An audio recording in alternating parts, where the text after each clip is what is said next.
예, 지금 이 시간은 여러분들 그 개인회생은 일반적으로 3년을 변제하거든요. 근데 이제 경우에 따라서는 이제 어떤 분들은 4년 변제하는 경우도 있고 5년 동안 변제금을 납부하는 경우도 있습니다.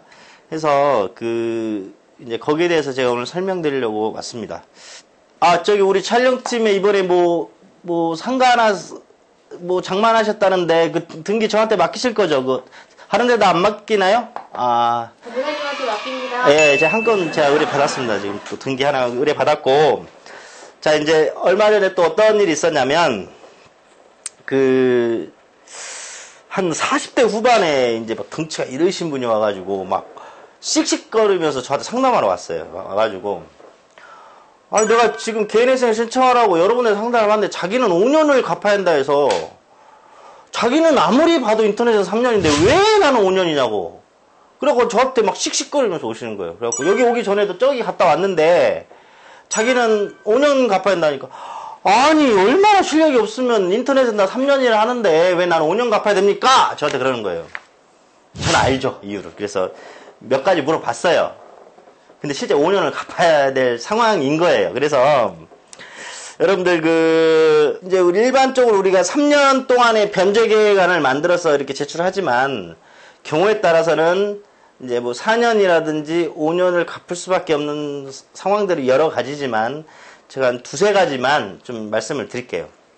그 중에 첫 번째 하나가 뭐냐면 청산가치 보장의 원칙이라는 게 있거든요. 이제 이게 어려운 법률 용어고 쉽게 말해서 내가 가진 재산보다는 더 많이 갚아야 돼요. 개인회생은. 내가 한 달에 얼마 버는 게 중요한 게 아니에요. 그러니까 예를 들자면 어떤 혼자 사는 사람이 한 달에 실수령이 200만 원이에요. 그러면 한 사람 최저 생계비가 105만 원이 인정이 되니까 이분 95만 원씩 36개월을 갚으면 3,420만 원을 갚게 되는 거죠. 근데 이분이 개인 재산이 전혀 없으면 그냥 이렇게 해서 개인회생이 끝나요. 근데 만약에 방금 말씀드린 이분이 개인 재산을 5,500만 원을 갖고 있다고 가정을 할게요.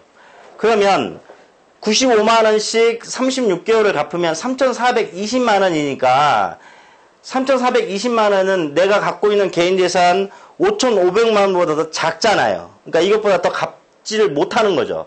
그러니까 청산가치 보장 원칙이 지켜지지 않는 겁니다. 이러면 개인회생 기각이에요. 그럼 어떻게 해야 돼요? 한 달에 95만 원씩 5년 동안 60개월 갚으면 5,700만 원을 변제하는 거거든요. 그러면 청산가치 보장의 원칙이 지켜지죠. 5,500만 원을 갖고 있는데 95만 원씩 5년 동안 60개월을 갚으면 5,700만 원을 변제하니까 내가 갖고 있는 재산보다는 더 갚는 이 청산가치 보장의 원칙이 지켜지기 때문에 이분은 5년 동안 변제할 수밖에 없는 거예요. 근데 이분이 그랬던 거죠. 자기가 갖고 있는 건 생각하지도 못하고 아니 왜 사무실 실력 그거 꼭 그러시대요. 꼭 자기가 좀 인터넷에 나와 있는 아주 적은 금액의 변제금이 안 나오면 다 그 사무실 실력이 없는 거야. 자기가 그 이유가 충분히 있으면서도 다 그 사무실이 실력이 없다거나 그 사무실이 이상하거나 이런 경우고, 또 두 번째는 특히 이제 채무가 주식이나 사치 낭비 등으로 이렇게 생기신 분들이 주로 이런 문제가 발생하는데, 예를 들어서요, 내가 1억의 채무가 있어요. 근데 이제 주식이나 도박으로 대부분 1억의 채무를 졌어. 근데 200만 원 버는 사람이야. 혼자 살아. 그러면은 200만 원에서 일회생계비 105만 원을 빼면 한 달에 95만 원씩 갚잖아요. 그러면 36개월 해서 3,420만 원. 아까 채무가 1억이라 했죠. 그러면 3년 동안 3,420만 원 갚으면 약 34%의 변제율이 되잖아요. 그러나 개인 회생위원님이나 판사님이 도박에서 빚졌네. 자, 변제 기간 더 늘려! 이렇게 명령 내려와 버려요. 그럼 3년은 안 되죠.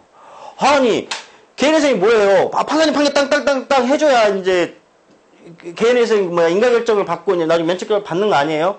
근데 넌 도박했으니 95만 원씩 36개월 3,420만 원 나는 결정 못 내려주겠어. 95만 원씩 5년 갚아.